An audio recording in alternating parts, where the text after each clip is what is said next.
반갑습니다. 오늘도 새벽 돌베개에 나오신 모든 성도님들을 주님의 이름으로 환영합니다. 또 주님의 은혜로 또 우리 모두가 하루를 살게 되었는데요.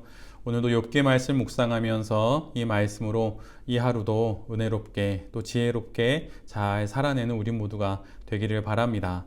오늘 우리에게 주시는 하나님의 말씀은 욥기 30장 9절로 14절까지의 말씀입니다.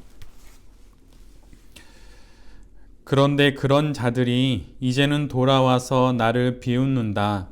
내가 그들의 말거리가 되어 버렸다.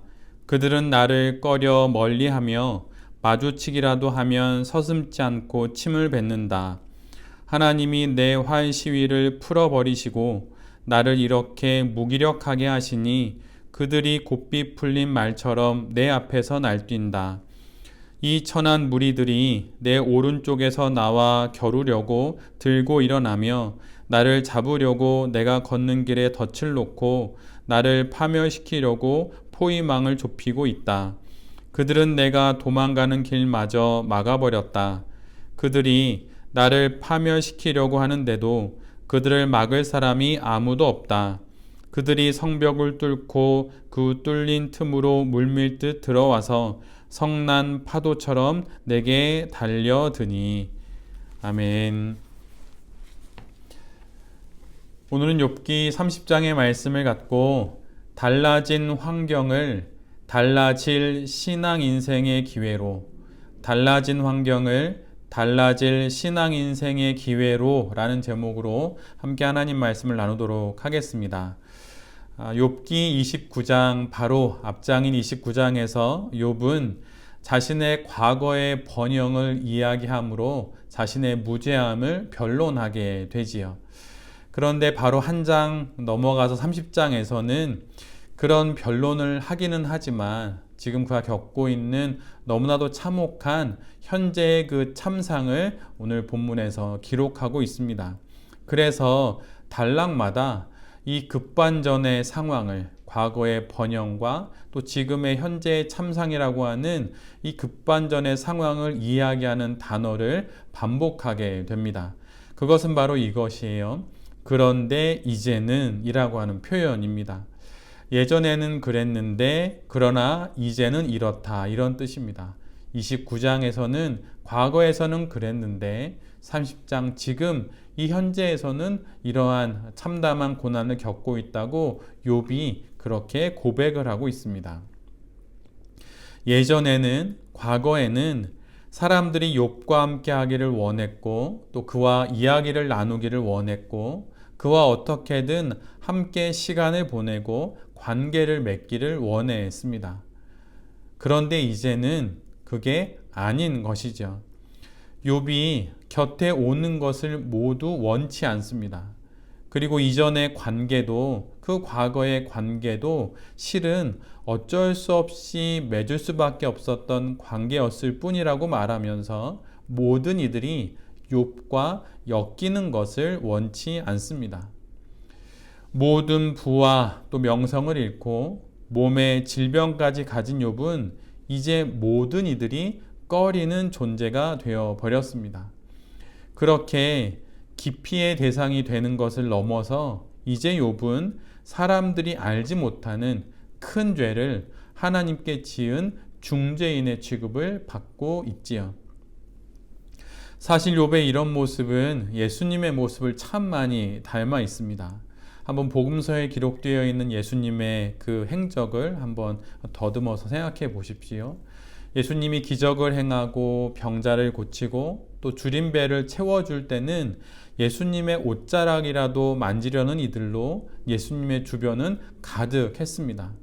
그러나 예수님이 죄인으로 취급받게 되는 순간 사람들은 모두 다 예수님을 멀리 했습니다. 침을 뱉고 때리고 밀쳤지요. 심지어 제자들도 모두 예수님을 떠났습니다. 행여라도 예수님에게 닥친 그 불행의 파편들이 자신들에게 튀지는 않을까 하는 두려움에 그들은 예수님을 떠납니다. 예수님의 수제자였던 베드로의 삶은 우리에게 이런 상황을 정확하게 보여줍니다.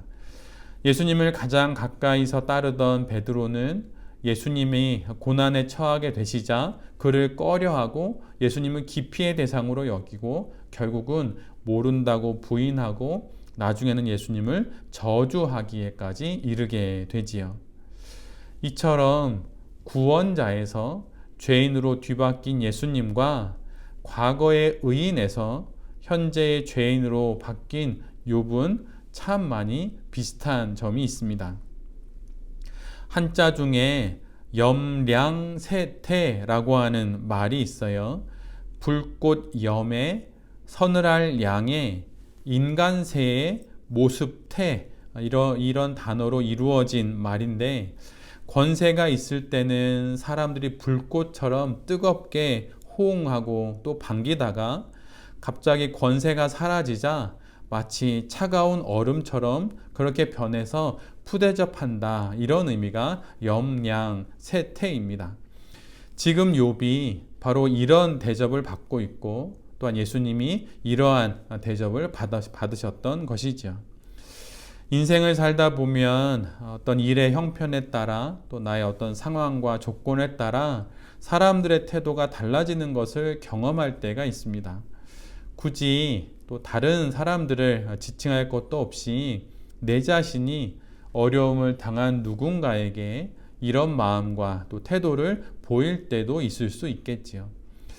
이럴 때 우리는 어떻게 해야 합니까? 너무나도 달라진 주변 사람들의 태도와 상황, 또한 그렇게 행동하는 나를 어떻게 대해야 할까요? 그런데 이런 상황을 맞이하게 될 때, 그때는 그 시간을 내 신앙 인생의 변화를 위한 계기로 삼는 것이 지혜로운 것입니다. 우리 모두가 잘 알다시피 사람은 참 변하지 않아요. 그런데 이렇게 찾아온, 반갑지는 않지만 그렇게 다가온 시간과 사건들을 그토록 변하지 않던 나를 변화시키는 그런 계기로 삼아야 하는 것입니다. 누구를 탓할 필요도 없고 또 누구를 미워할 필요도 없습니다. 열탕과 냉탕을 오가는 세상의 부침을 신앙 인생의 새로운 길을 여는 계기와 변화의 기회로 삼아야 하는 것이에요. 성도는 기회를 찾는 사람이지 탓을 하는 사람이 아닙니다. 어떻게든 내게 다가온 이 모든 상황들 속에서 하나님의 뜻을 찾아 길을 열어가는 개척자와 같은 사람들이 성도들이지, 원인만 되뇌 있는 것이 성도는 결코 아니라고 하는 것이죠. 그런데 그런 일을 원하지 않더라도 하게 되는 때가 바로 고난의 때라고 하는 것이에요. 청교도들이 했던 말 중에 제가 참 좋아하는 말이 있습니다. 그 말은 고독이란 어쩔 수 없이 맺게 되는 모든 관계의 속박으로부터의 자유이다, 이런 말이 있어요. 고독이 자유라는 거예요.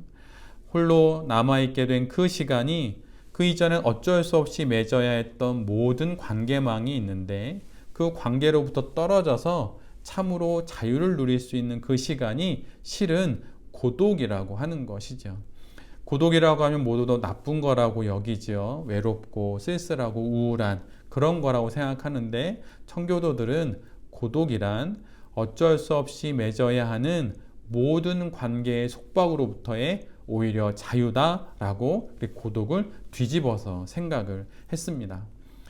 신앙 인생 속에서도 싫든 좋든 어쩔 수 없이 만나고 맺어야 했던 그런 관계들의 속박과 또 부담으로부터 벗어나 새롭게 나의 신앙을 바라보는 기회로 고난의 때에 주어진 그 상황들을 바라볼 필요가 있다고 하는 것이죠.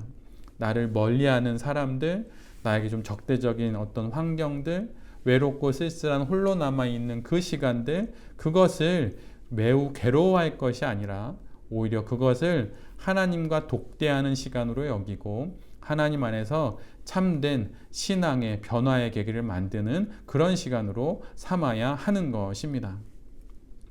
신앙을 위해 그동안 내가 걸어왔던 걸음도 되새겨보고 또한 나의 인생의 길이 어떠했는지 살펴보는 계기로 그 고난의 시간을 삼아야 하는 것이에요.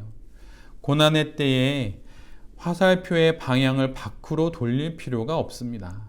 안으로 내 자신과 내가 한 인생 쪽으로, 내가 살아온 인생 쪽으로 돌려서 인생을 정비하면 되는 것이죠.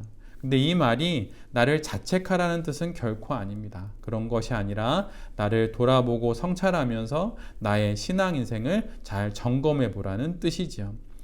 갑자기 찾아온 상황을 계기로 만들고 뜻하지 않은 형편을 기회로 만들어야 합니다. 이것이 위기와 고난을 대하는 성도의 모습입니다. 주변 환경이 변하고 사람들이 변하는 것은 이런 시간이 내게 공짜로 주어진 것과 같은 것이에요. 형통할 때는 몰랐던 인생의 환경들을 새롭게 확인하고 볼 수 있는 그런 기회가 온 것입니다. 그리고 이를 통해 내가 살아가는 신앙 인생이 정말 의지해야 할 분이 누구이고 신앙 인생을 위해 주변 환경을 어떻게 정리하고 재편해야 하는지를 알아가게 되는 것이지요. 그래서 달라진 환경을 달라질 신앙 인생의 기회로 삼아야 하는 것입니다. 고난으로 인해서 모든 것이 바뀌어버린 그렇게 달라진 나의 환경들을 갖고 언젠간 달라질 신앙 인생을 위한 시작점으로 삼아야 하는 것이죠. 우리 모두가 다시 하루를 살아갑니다. 늘 그렇듯 평범한 또 일상을 살아가게 될 텐데 그 일상 속에 뜻하지 않은 사건과 또 사연들을 만날 수 있겠죠. 그때 너무 놀라지 말고 또한 당황하지 말고 하나님과 함께 독대하면서 하나님께 기도하면서 다시 힘을 내어서 하나님과 함께 내 삶에 찾아온 그런 고난을 새로운 변화를 일으키는 기회로 삼을 줄 아는 더욱 적극적으로 이 땅의 삶을 살아가는 새벽 돌베개의 모든 성도님들과 또 이 말씀을 전하는 제 자신이 될 수 있기를 간절히 기도드립니다. 아멘.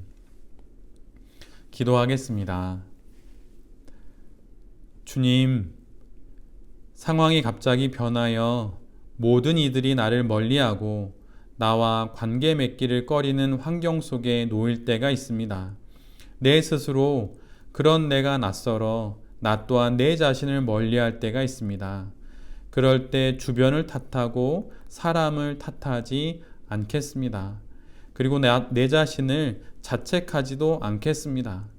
갑작스러운 변화를 새로운 기회의 시작점으로 삼아서 다시 힘내어 우리의 인생을 잘 살아가게 하여 주시옵소서. 고난을 변화의 시작점으로 만드는 그 지혜와 용기를 우리 모두에게 허락하여 주시옵소서. 이 모든 말씀 예수 그리스도의 이름으로 기도드립니다. 아멘.